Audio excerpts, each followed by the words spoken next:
All right, well, why don't we get going here? Good morning, everyone, and welcome. My name is Mike Hall. I am Executive Director of Financial Aid for Columbia College and Columbia Engineering, and want to be among the first to welcome you from Morningside Heights here to Columbia, getting ready for orientation. Next month. It's hard to believe it's going to be it's coming around the corner. Another couple of weeks. How many all of you are going to be joining us here on campus? But for today, we actually have the summer webinar series, and I'm here to talk with you about financial aid. So this is going to be a talk about our office, our grants, lots of different things. Actually, I'm getting ahead of myself here because I do have an agenda slide. So let's jump into that to go over that. Okay, so what are we talking about today? First off is an overview of our office. We are one of many offices that you're going to need to get to know around campus, and we'll talk about what our office does, what we don't do, some of the other offices we interact with, although you're going to be hearing from most of those other offices through different summer webinar series sessions as well. So financial aid is mostly about the grants, right? This is an expensive place. We give a lot of money to help students bring down that cost, and we want to let you know what's happening with the grants. So we'll devote a little bit of time to that. For those of you who may need a little bit more than the grant funding to actually make things work here at Columbia, we'll then talk about your loan options for a little bit. Now, we didn't use loans to meet families' financial need in their initial financial aid awards, but there's certainly there is a tool for families who feel like they need to borrow or would like to borrow to help defray some of the costs of a Columbia education. Work study is something that has been part of how to fund college education for a number of years. So we'll go into what those opportunities look like, the different types of work study that are out there, how that actually, the nuts and bolts of how that works, and how students can go about looking for jobs as well. After that, we'll talk about outside scholarships. Now, outside scholarships, these are what I mean by that is non-Columbia scholarships, right? So we package students with Columbia grants, but a lot of students can get and do get scholarships from other sources outside of Columbia. But there's lots of rules and regulations about how those interact within financial aid in a larger sense, but also with Columbia's grants. And I'll go over a little bit about how that all works there, how you can get those funds applied to student accounts and different things along that line. There's a section we have at the end for this summer webinar series. It's called Good to Know. And that's going to be a couple of other items. They're sort of just-in-time information. They don't really fit in the above categories on the agenda, but some things are good to know, both immediate, but also even thinking about for the future for, say, sophomore year and later during a student's Columbia career here. And then at the end, I'm going to take some time for questions as well. Now, the great part about this is I actually have three of my team here. We have Simran Singh, Amanda Medina, and Raquel Ramirez as well. And the three of them are actually going to be manning the Q&A function on our webinar today. So as we're going through, feel free to throw questions out to the Q&A tool within the webinar. And the three of them will definitely be responding to those and trying to answer them as quickly as we can going along. But then at the end, Simran's going to come on and actually pitch up a couple of questions of either were really common among the group or were rather insightful and timely, or that they just haven't had a chance to answer yet. So we'll get to that there. And then the last thing I'm going to say actually is, there's going to be a lot of links thrown up throughout this presentation. Do not worry about copying those down or anything, because actually what's going to happen at the end of the presentation is I'm going to give you a website, and let me pull it up here real quick just to give you a preview, that actually has all the links from the webinar today are in the singular website. So this URL, which is effectively our website /countdown-to-Columbia. So if you want to copy anything down, that's the one to copy down. But again, I'll have this up at the end of the presentation while we're going through Q&A for everybody to get at that point. But this site here is actually going to have all of the different websites that I'm going to reference, including a couple of additional ones as well. All right, well, let's get back to our agenda here. An overview of our office in financial aid and educational financing. So first, and kind of inherent to the name, is we do offer financial aid guidance, right? So if you have questions about how to go about affording a Columbia education, what grant programs are available, both from the university and outside sources, how to do different things, working with VA benefits, we generally have a good knowledge base and can provide some guidance to families on most things in a broad sphere of topics about financing a Columbia education. We are also more directly involved with the processing of federal and state financial aid. So that's going to be things like Pell Grants, SEOG grants, federal student loans. That's going to be state grants from HESC, which is the New York State grant agency. Unfortunately, grant programs at the state level generally keep their grants within the state. So unfortunately, if you're from another state outside New York, a lot of times those grants don't transfer to schools outside of their state. So that is mostly going to be New York State stuff there. And we can also help you with financing options. So I mentioned loans. There's also things like the monthly payment plan. Now that's actually run out of a different office, but we do counsel families on how to go about that and how to use that in conjunction with the other tools, right? So a lot of times financing in Columbia education isn't just one approach, right? It's not just grants or loans or it's sometimes a combination. And even on the loan side, it might be loans and a payment plan to limit your borrowing. So our office can actually talk you through what those different options are and which offices to work with if it's not ours on how to approach those and set those different financing options up. And then lastly, we do a couple of student workshops a year on different things from finding outside scholarships, sometimes the reapplication process for seniors who are graduating, what it looks like when you transition from being a student to a non-student in terms of any federal loans you have and things like that. So those are all things our office does. A couple of things we don't do, in particular billing. Actually, billing is a separate office, and you're going to hear from the Student Service Center at 11:30 today. And so please do attend that session as well. So while we're going to do a lot of good information today, the Student Service Center, along with Student Financial Services, who they work with, manages billing. And we work very closely with them, but they are two separate offices, and it's good to understand the differences between the two there. All right. Let's get on to the aid aspects of all this itself. So grants. Okay, so this is the best part. We all love the free money that comes from a financial aid award here, and grants are the key aspect of that. In most students' cases, that is going to be the largest portion of your financial aid award, period. It's going to be more than the work, and even if you're borrowing, it's probably going to be even more than the loans in most cases for our students.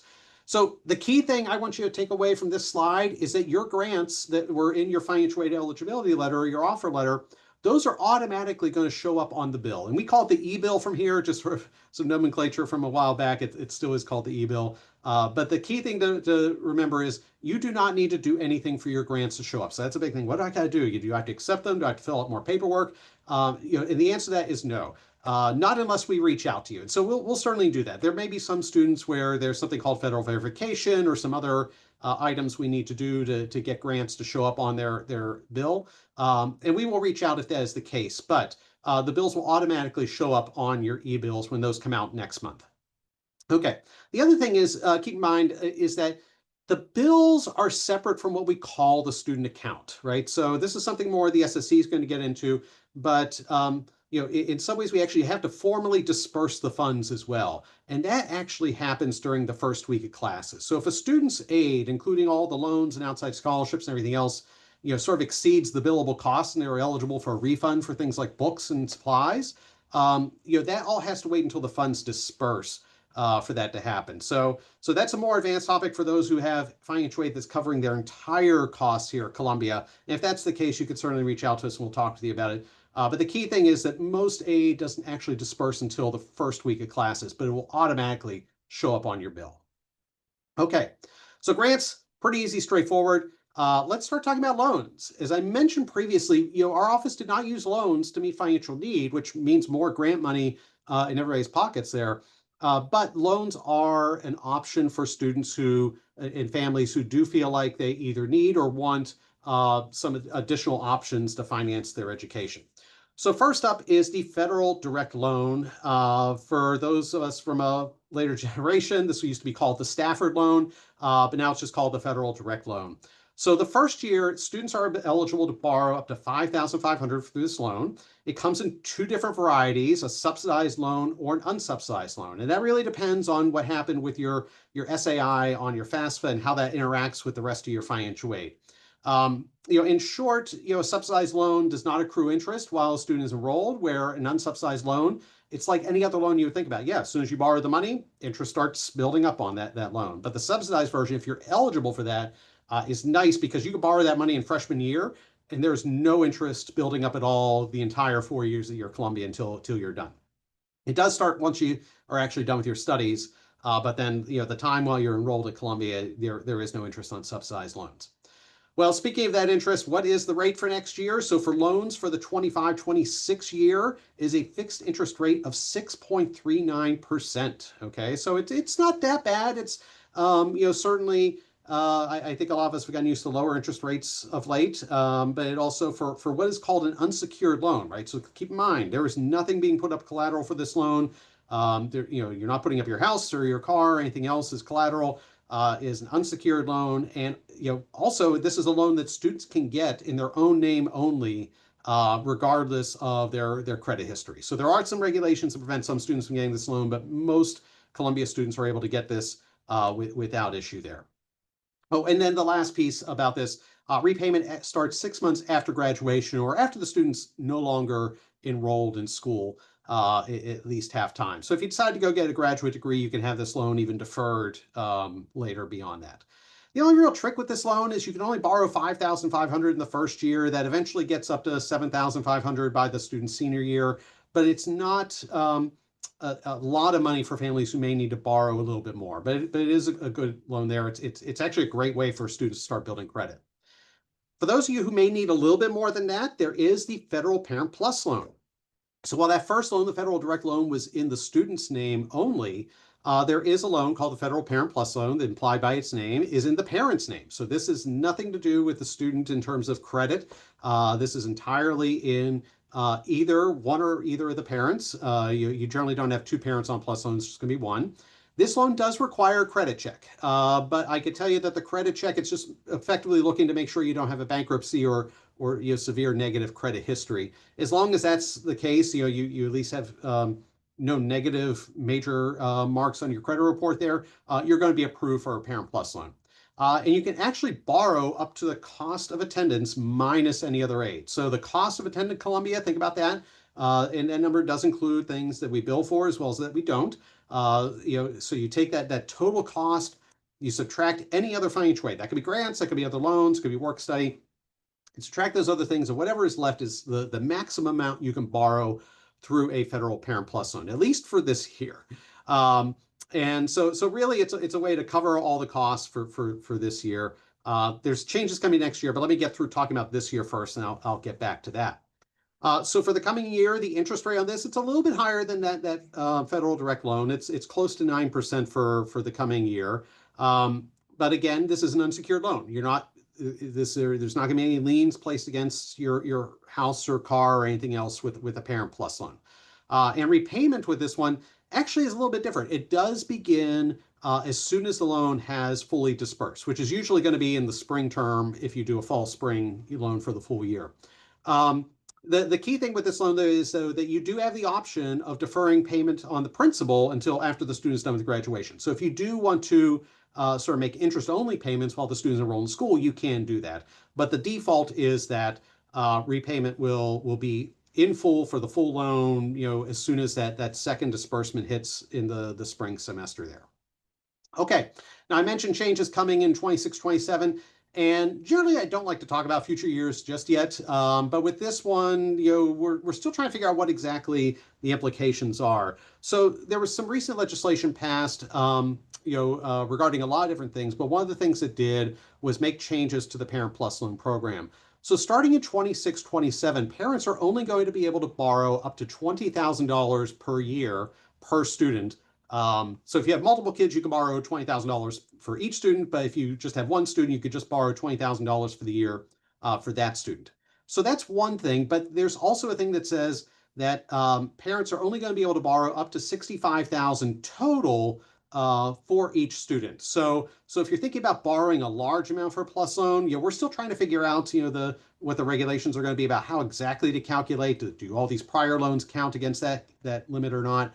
But that's just sort of something to keep in the back of your head is, that what you may borrow this year may impact future borrowing in future years. Now, like I said, we're still trying to get out of the Department of Ed what the rules are going to be on that, but that's sort of something to keep in the back of your mind there. Okay.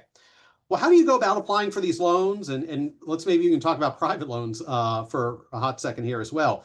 So this is actually a screenshot off our website in our office here at Columbia. And we have a couple different tabs there. First off, domestic students, and it's got a nice little link there for more information on the federal direct loan. If you click on that parent borrowers in the top right, you'll find more information about the Parent Plus loan there.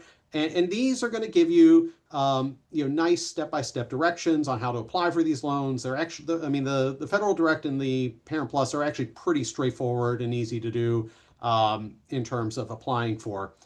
If you need more than either of those, or maybe you just don't like the terms of those loans, or maybe just want to borrow from your local bank or whatever the case is, there are private educational loans that again are not secured against any property you need to put up. These would be unsecured loans, but there is a large private lender market out there that does do loans on top of the federal loan programs. So again, on our website, you'll find a link to a couple different things. One, to a suggested lender list. So this is by no means an exhaustive list of lenders, and there are great lenders out there who are not on this list. But we do, for the lenders that are on this list, Columbia has gone through and sort of done some due diligence to make sure that, that they are legit lenders, that they have good customer service, and, different things like that. But you're more than welcome to apply for more lenders on this. And, I'm sure there are, just as good, if not sometimes better lenders out there. It's just tough to go through everything. So you can use that as a starting point if you, just really have no idea where to start, but also feel free to go with any lender who you choose that offers an educational loan product that's out there. Now, when you do that, first off, all those applications are going to be very different based off each lender's website. But actually related to that, I would say shop around as well. See, they're all going to give you different interest rates and different terms. And, so apply for a couple of different private loans if you're actually going to go in that realm and see which is going to give you the best terms, best interest rates and fee structures and things like that. So, so that's out there. But once you do settle on a private loan, if you're going that route, there's that little button at the bottom of the screen that says Certify Now. And you'll want to click there just to let us know that yes, it's okay, and you actually want us to go out and certify that loan. And when I say certify, it's certifying the enrollment, right? So with all these loans, a big part of it is Columbia and every other school that's out there needs to actually tell the lender that the student is actually confirmed to be enrolled at our school, right? So part of the process is not just the credit checks and everything else, but it's actually us as an aid office saying, yep, the student is going to be attending our school next year. And we have to certify that. But for the private loans, we do ask students to fill out that form just to let us know that, yep, you want us to go ahead and do that private loan. As I mentioned, it's not uncommon for students to apply, for 3, 4, maybe even 5 different loans, trying to find the best interest rates. And you don't want us certifying all those loans, so tell us which one you want us to certify, and we'll go ahead and do that. All right. That was a little bit a lot there. Let's shift gears here and move into work study. So there's 2 kinds of work study at Columbia and at most places as well. So the first off is federal work study. And I think this is what a lot of people think about when they think about work study. This is a formal program that you actually qualify for by filling out the FAFSA and having some eligibility based off the FAFSA. And the key thing with the federal work study program is actually that the students' earnings are subsidized by federal student aid funds. So when a student's earning money through the federal work study program, the department that's hiring them is actually only paying a portion of their wages, and the other part is coming from the Department of Education. Now, in order to qualify for federal work study, you must have in your financial aid offer letter, in the part where it lists your different awards, it must say federal work study. If it says student employment, then unfortunately you don't qualify for federal work study. It has to say federal work study on the financial aid offer letter for you to qualify for this. If that's the case, then there's the link there where you can learn about how to apply for different jobs there. If your offer letter says student employment, then you're welcome to apply for what we call casual jobs on campus. These are jobs where the earnings are fully paid by Columbia, right? So these are actually open to any student. And even if you had your eligibility letter says federal work study, but you find a job that is listed as casual or student employment, you are welcome to apply for that. So just about every student is eligible to apply for a student employment or a casual position on campus. And that you actually do through our Center for Career Education's website. And I've got the link there for how to actually search for jobs directly for that. So I think that you just find there's a little bit more variety with federal work study jobs on campus than with the casual employment, because the wages are subsidized on federal work study. So more departments are more willing to hire more federal worksite students. But there's definitely jobs on campus. For those who want to work, they can definitely find a job on campus. It may not be the perfect combination of things, but in terms of like, just sort of your interests and things like that, but you could definitely find jobs on campus, no matter which of these you have in your financial aid offer letter. All right, so that's a little bit about some of the differences, but let's talk about some of the similarities between the two programs. Regardless of which one you're looking at, what happens. So you apply for jobs at the beginning of the semester, right? So that's a key thing. Is I think a lot of students, you want to certainly as a first year, you want to wait until you get to campus to start really hunting for your jobs, because the key thing is you need to know what your fall schedule is going to be before you apply for a job, because a lot of jobs are going to say, well, we need someone who works these hours, and are you able to work those hours? You're not really going to know that until you get to campus, meet with your CSA advising dean about your fall schedule, which happens that first week of on-campus orientation there. But jobs are available all year long, right? So let's say you're maybe saying, you know what, I want to focus on my studies. Columbia is an intense place, in terms of academics. Maybe I'll take a job for the spring semester, or let me get through the first month or so. That's absolutely fine too. Jobs are posted all year round. It's not something like, oh, geez, I missed out because I didn't get it at the beginning of the year. You can actually apply for jobs throughout the year there. Another thing, minimum wage on campus is $15 per hour. So every job, no matter what it is, will pay at least $15 an hour. So that's something that's nice and keep in the back of your head. And that money you earned from that. So this is actually a big question we get. Well, what happens? Does that get applied directly to my student account? And no, the answer is no. Work study earnings do not get applied to the student account. They do not get applied to the bill. Just like any other employee, at Columbia or anywhere else, you're actually going to get paid directly. In our case, via direct deposit. So that money goes directly into your checking account. If you want to use that to help pay the bill, that's great. But it goes to your checking account first, and then you pay the bill from there. Is that's going okay? All right, and then most students in your financial aid offer letters had a student work expectation of $3,090. Really odd amounts. Not going to get into that here right now about that. But the bottom line is that can actually be earned by a student working just 7 to 8 hours a week, and that's at that minimum wage job there, right? So if you get something that pays a little bit more, it's even less time. And that's entirely up to you. So. And what I'll say is that, students who have casual jobs, you're actually allowed to work, up to, I think it's about 20 hours a week if you want to. I don't recommend students working that much, but you're definitely allowed to. Federal worksite students, that you can as well, but there's also a limit on how much in federal worksite earnings you can make. So that's something I talk to our office if you think you're going to be working and earning more than that amount through federal worksite. Okay, let's talk about outside scholarships for a minute here.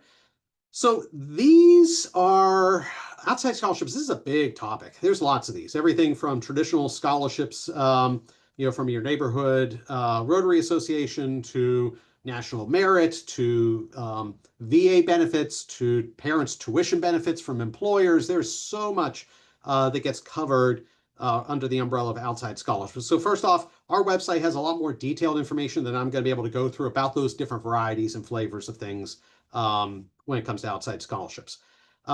So first off, I'm going to put a plug in there for our team that, we do have something called the outside scholarship form that asks you to report to us any scholarships you've received. So if you haven't sent that, please send it in. And if you have any updates to it since you originally sent it in, so let's say you sent it in months ago, but you've now found out about a couple of different scholarships you've received, please send us an updated copy. Because all those funds come to us and we have to process them eventually, and it's best to kind of get ahead of it. So if we know the funds are coming, that's a lot better than if all of a sudden a check arrives in our office and we're like, what's this? So if you find out about any, please do submit an updated form, reach out to us with that information there. Okay, so now on to the policy a little bit here. Outside scholarships can be used to cover what we call the student responsibility, right? So a lot of students in your financial aid offer letters, we're expecting a first-year student contribution of $2,400, which is the idea of working over the summer and saving up some money to help contribute to your college costs. And then there's the student employment piece of that for $3,090. And the student employment piece, or the work study piece, is the idea of students working a job while they're enrolled here at Columbia to help contribute to their college costs. So our policy is, for students who are receiving Columbia grant, is that the, outside scholarships can replace those, and anything in excess of those two numbers will start to reduce the Columbia grant. Okay, now I said that, but I think sometimes seeing it is a little easier. So let's pull up a couple examples here.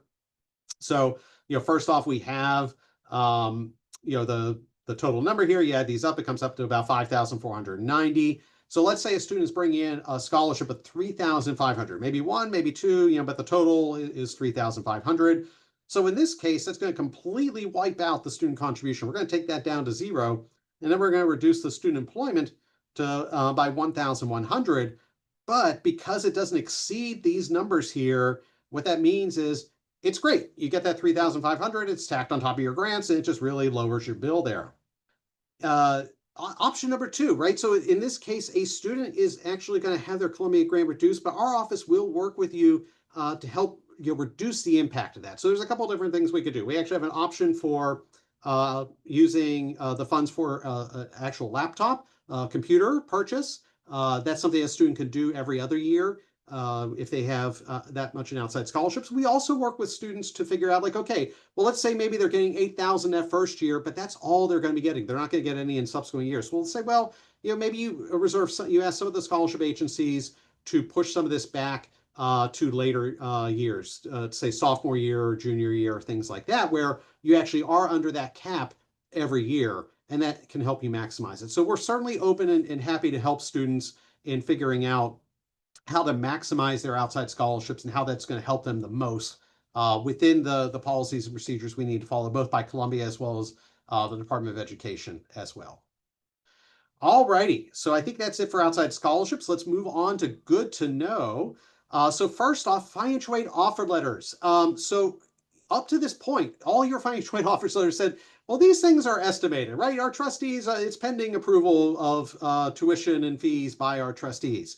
Well, what I can tell you as of this moment, is that, first off, these have all been approved by the trustees as of last month. So everything got approved last month. So now we're in the process of, sort of putting that all into production right now. So a couple of things that I'll tell you. First off, regardless, the net cost that was listed in your financial aid offer letter is going to be the same no matter what happened with the estimates that were used in your letter. If you were admitted through regular decision or the wait list, what I can tell you there is that actually the fees that we got in there, they were estimates at the time, but they ended up being exactly what the trustees approved. So there really is no change for anyone who is admitted through regular decision or through the wait list. For those of you who are admitted under early decision, in that case, we were using this past academic year's fees. So there is a change in the fees from what's happening there. But for every dollar that the tuition and fees and everything went up, we're actually going to be adding $1 of aid to your award, right? So that's, again, where the idea of your net cost is going to be exactly the same, regardless of what happened with your original letter. Okay. So now these new letters that say, hey, tuition fees have been finalized, and here's what we're going to do. This is going to be coming out by next Friday. Talking to my team, that's the date we're shooting for. We're hoping they come out earlier than that, but that's the date that we felt comfortable about sharing with everybody, that directly by then, everybody should have their letters there. So let's see. With that in mind, awards on the financial aid tracking site will be coming down a little bit later today, but they will definitely be back online as soon as we send those letters out, no later than next Friday, right? Now, you can always refer back to the financial aid offered letters that everybody's received through email. Those you obviously still have, but through the financial aid tracking system, we're going to bring down some of that information while we make adjustments to the awards there. But again, your net cost will not change, and really this only is going to be impacting students who were admitted under early decision, or if maybe you told us about some outside scholarships recently and we have to make adjustments for those. Okay, so let's talk about sophomore year, right? So, while I have you, you're a captive audience, and I definitely want to share with you the reapplication process for the 26-27. So this is student sophomore year, but I've got you, so I want to talk with you about it. It'll launch on October 1st, right? So, so get in, get settled, get used to classes. But once October 1st rolls around, you'll actually be able to apply for aid for the sophomore year. And my recommendation is always do it early so you don't have to think about it, right? The official deadline isn't going to be until May 5th of 2026. But you can start as soon as October, and we highly recommend that. So our school codes are still the same. Fill those out, but we recommend the families do this as soon as they can, just to have it off your plate. Then you don't have to think about it. and we can keep going. And then we'll get you your financial aid letters next summer for the following year once everything is good to go there.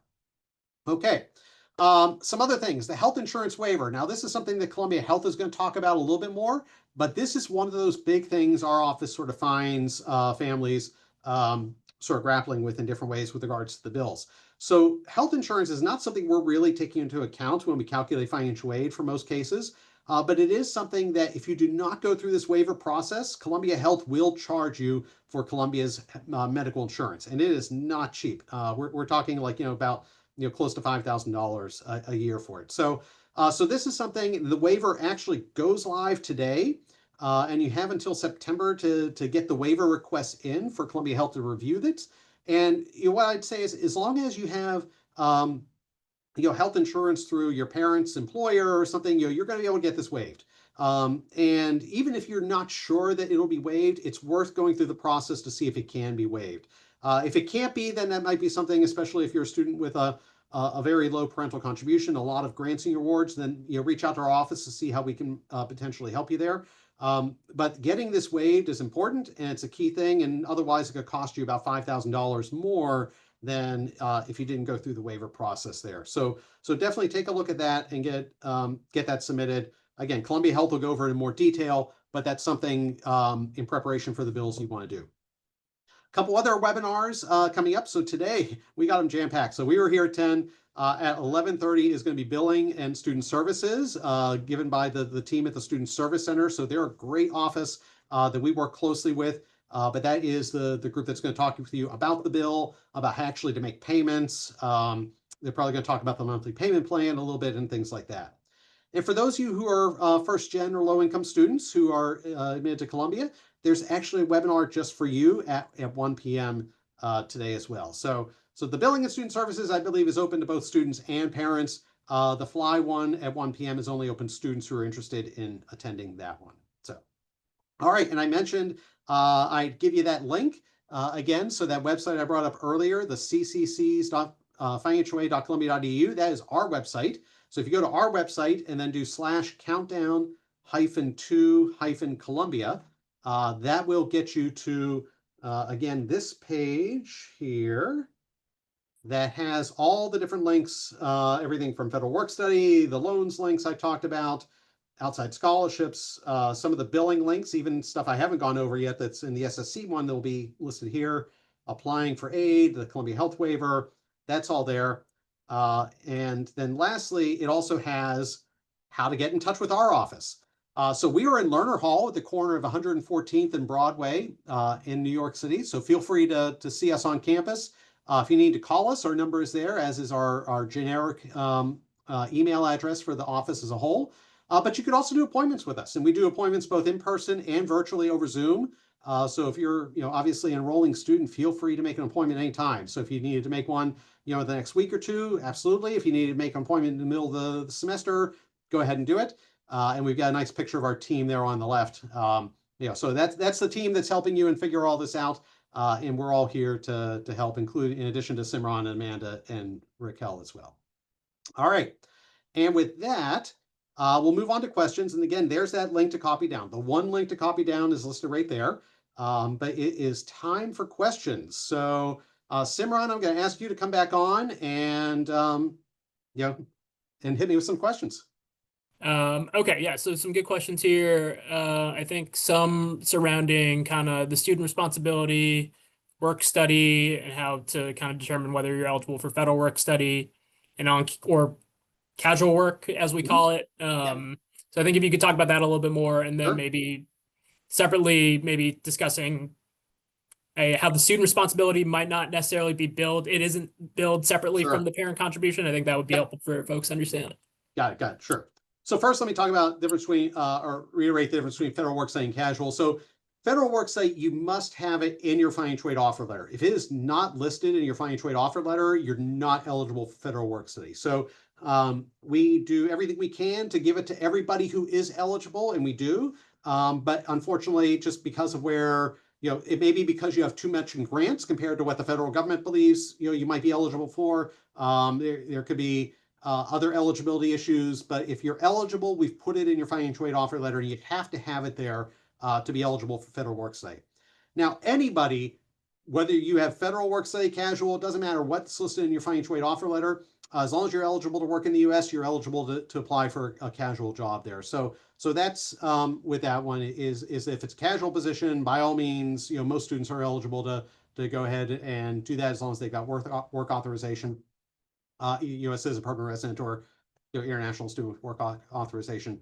But you have to have federal work study listed to get that. Okay, so now on to part two, how all of this works with the bill, right? And what I'll say is these things like student contribution and the work study expectations and whatnot, and the parental contribution, those are all used by us more of a either philosophical or approach to figure out what your grant should be, right? So we use those to calculate the exact dollar of your grants, but really what happens on the bill is there's your billable costs and then subtracting the grants, and then that's what the bill is going to be, right? So that's the best way to think about it is when you get the bill. So first off, your financial aid offer letter may have said the cost of attendance was, $96,000, right? But the billable costs, first off, it's split between fall, spring, and then maybe it's 90. So the bill's going to say, oh, it's really 45,000, right? In costs. But then you just take that cost number, subtract the grants, and that's what the bill is. So the amount due on the bill is mostly made up of the parental contribution, and to a lesser degree, some amount of the student contribution, but we don't separate out and say, oh, well, this is the amount the parent pays and this is the amount the student pays. We use student contribution, we use federal work study and this idea of parental contributions to figure out what the grant should be. And then the bill is really just the charges minus the grants. The bill is what's left. So. Thank you. Another question that's coming up, and this is more for like a select few students who might have a zero parent contribution. You could talk more about the startup grant and information that may have been sent already, or for domestic students when it might be sent. Oh, sure, definitely, yeah. So for students who are coming in as first year, first time, freshmen who have a zero parental contribution. So in our review, we realize your family just really doesn't have the funds to contribute to anything. Those students are awarded a startup grant. And so actually, I've been talking with the team about that, and I think within the next week or so, certainly by the end of next week, we're going to be sending out communications to those students with information about that, things like setting up direct deposit, which you might want to do a little bit earlier if you're receiving a startup grant, and when those will go out. So I would say just look for that communication, that should be coming out in the next week or two, if that was mentioned in your financial aid offer letter. But again, this is really only for first year students who had a zero parental contribution in their financial aid offer letters. Another question is, I guess in regards to federal work study, kind of circling back, is there a maximum amount that you can earn?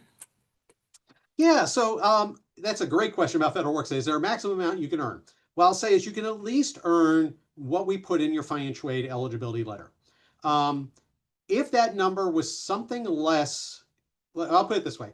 If your financial aid eligibility letter has both like federal work study for say $2,000 and casual employment for $1,090, then what you got is what you're going to be able to earn, and that's pretty much it. If your federal work study line says the full $3,090, there, then those students potentially could be earning more than that if they choose to, right? Now, first off, that means you're working more hours, right? So that's not required by any stretch. But sometimes you get a great job and it's paying like, maybe it's paying like $22, $23 an hour, right? So you're able to earn that money faster. In those cases, I'd say reach out to our office and we could check and award it if we can, right? So it's really all about, is the student eligible for more funds or not? And if they are, we're happy to award them additional funds. But there is a bit of a formula on the back end that we have to run through before figuring that out. And maybe this might be a question for students once they hit their second semester for their freshman year or second year and beyond. Could you talk more about doing maybe unpaid research and getting funding for something like that? Sure. So research is a great thing, especially if you're interested in the natural sciences or engineering, things like that. But there's even research in the social sciences here at Columbia as well. And what I'd say is, sometimes research is paid, which is great if that happens, but sometimes it can be unpaid as well. But as you can imagine, it's a lot easier to find an unpaid position than a paid one. Labs are always happy to have the extra help if they don't have to pay for it. That being said, ways to fund that. So there's something called the Work Exemption Program, which says that, well, if you're doing something worthwhile that's unpaid, then what we could do is you can apply for this program, and we actually can replace some of your work expectations with grants. So, like, let's say we have that work study expectation of 3,090. If you get an unpaid experience in a lab, you can apply for WEP, and then potentially, if you get approved for a work exemption program grant, we would replace that $3,090 with grants, right? So we take away the work study expectation, we replace it with grants. So that's a great opportunity there. I think there are other sort of fellowship opportunities that may not be financial aid, may not be paid by the lab. Those are a lot more complex, a lot more sort of just spread out, defined. But the work exemption program is definitely something that our office works with the Center for Career Education. And it's a great way if a student is doing something, whether it's research or something else, right? It could be an internship at the United Nations, if you're doing something in town, right? It doesn't have to be research. It just has to be an unpaid experience that is relevant to your career interest, your professional interest, that you can explain how it ties back to everything, and you're allowed to apply for WEP for that. So. Okay, yeah. A question that's coming up a bunch is, I think, surrounding the timing of like applying for loan funding, if that's something that you are choosing to do, and like when to maybe go about doing that, and just to be able to ensure that it'll be able to disperse against your charges before the bill is due. Sure. So, and the big thing, it actually isn't necessarily that it's going to disperse as much as we've processed it. I'll put it that way. And that's a little bit of nuance there. In terms of fund, like timelines, I mean, you could actually probably start right now, right? Put in the applications now. I think families can start to look and think about the loans right now. If you, let's see, actually, the bills don't come out for another month or so, but if you're on our website, we have the under payment options, the bill estimator tool. Okay, and this has already been updated with actually, this should say 26, 27, or no, 25, 26. That's right. I'm sorry. Think about which year we're in right now. So it has been updated with current numbers and things like that. So you can fill in things like your Columbia grants and how much you're going to receive and other funding or loans and things like this. And this can help you figure it out, right? So first off, you can use this tool right now, even if we don't have the bills out, to figure out what that's going to look like, how much you might want to borrow, how much you might want to do on a payment plan or just pay outright. So I would say start thinking about that stuff now using the bill estimator tool. What I would say is we generally ask for, say, 1 to 2 weeks of processing before the bill is due, right? So the bill is going to be due, it looks like September 19th, and hopefully the Student Service Center will confirm that in the next session. So I would say by, say, September 5th or so, have everything submitted for your loan applications. So our office can process them and get that.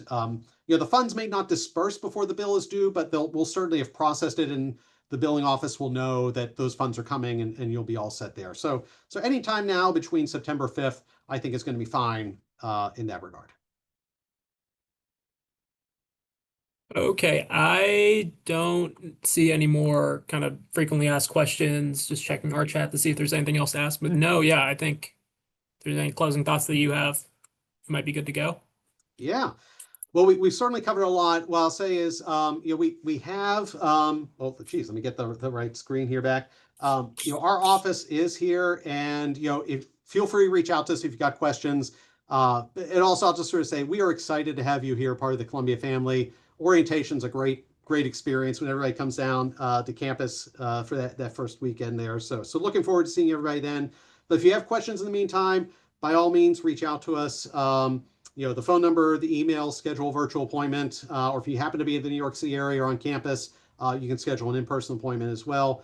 Happy to meet, happy to chat, and help you with whatever questions you have. But otherwise, it's an exciting time, and I'll also maybe put in that plug for the Student Service Center session at 11:30. So you've got about 40 minutes for that one. And if the students are interested in attending the fly one, feel free to head on to that one. But otherwise, that's it. And thank you everybody for joining, and have a great day. Bye.